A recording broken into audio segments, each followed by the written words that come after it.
na pinag-aaralan ng DPWH o Department of Public Works and Highways kung paano maiibsan ang matinding traffic na maaaring magresulta sa pinaplanong rehabilitasyon ng EDSA.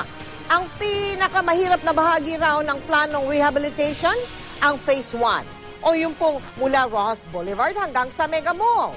Live mula sa EDSA Malibay, nakatutok si Susan Enriquez. Mel, maluwag ang daloy ng trapiko sa magkabilang panig itong Malibay dito sa Pasay City. Ang barangay Malibay dito sa Pasay City ay kasama sa Phase 1 ng nakatakdang rehabilitasyon ng EDSA. At kung sakasakali may iba ang sitwasyon dahil ayon mismo sa DPWH, malamang na 2 lane lang magagamit ng mga motorista sakaling magsimula na ang rehabilitasyon.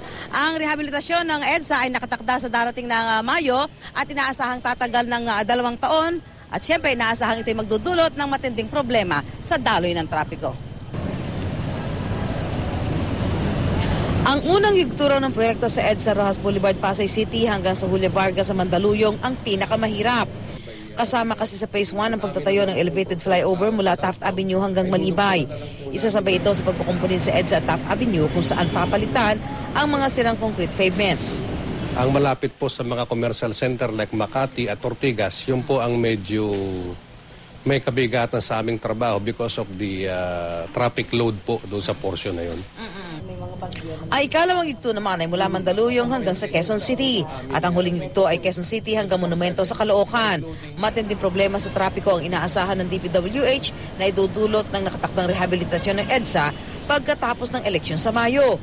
Kaya naman wala raw tigil ang DPWH sa pag-aaral para masolusyonan ito. Sakaling masimulan na ang rehabilitasyon, 24 oras daw ang magiging operasyon maging sa weekend at holiday. Na kaya po namin gagawin yung trabaho not only on a weekend, pati po weekdays, para po makarami kami ng aming trabaho kahit na po magkaroon tayo ng ulan. So, 24 hours. 1954 pa nang gawin ng EDSA na dating tinawag na Highway 54. Ito raw ang unang major rehabilitation ng kabuuan ng EDSA.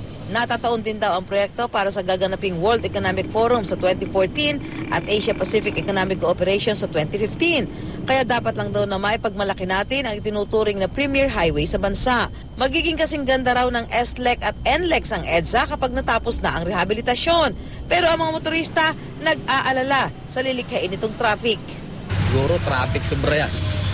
Mga traffic, abuti ng sobra. Naku, napakalaki yung epekto niyan sa mga taxi dahil yan yung pinaka-main highway. At dahil nga sa inaasahang magiging matinding problema sa trapiko nitong nakatakdang rehabilitasyon sa EDSA, sunod-sunod na ang pakikipagpulong ng DPWH sa iba't ibang ahensya ng pamahalaan gaya ng MMDA para mailatag ang mga alternatibong maaaring daanan ng mga ruta habang isasagawa ang rehabilitasyon na tatagal nga ng halos 2 taon, Mel. Maraming salamat sa iyo, Susan Enriquez.